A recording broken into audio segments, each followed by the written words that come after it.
आनंद दिघे साहेबांचा चित्रपट सुपरहिट झाला आणि आपला विधानसभेचा पिक्चर देखील सुपरहिट झाला. आता तिसरा सिनेमा आपल्याला काढायचा आहे. आता कोणता, त्याचं नाव काय याची मला माहिती नाही, पण तो देखील सुपरहिट होणार आहे, असं सूचक वक्तव्य उपमुख्यमंत्री एकनाथ शिंदे यांनी केलं आहे. मी फोडाफोडी करत नाही, जे येतात ते आपोआप येतात, असंही शिंदे म्हणाले.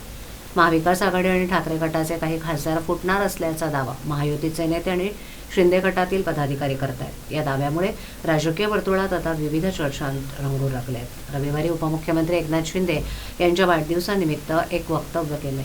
एकनाथ शिंदे यांच्या विश्वासू पदाधिकाऱ्यांपैकी एक असलेले राम रेपाळे म्हणाले की आता ट्रेलर सुरू आहे, पिक्चर बाकी आहे. त्यावर एकनाथ शिंदे म्हणाले, ते आता बोलू नका, आपलं काम सुरू आहे. पुढे एकनाथ शिंदे म्हणाले की विधानसभेचा पिक्चर सुपरहिट झाला, आनंद दिघे साहेबांचा झाला आणि आपला देखील झाला. आता तिसरा सिनेमा आपल्याला काढायचा आहे.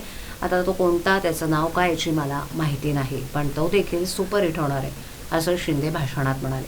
आम्हाला फोडाफोडी करून काय करायचं आहे? मी कधीही फोडाफोडी करत नाही, जे येत आहे ते आपोआप येत आहे, असंही शिंदे म्हणाले.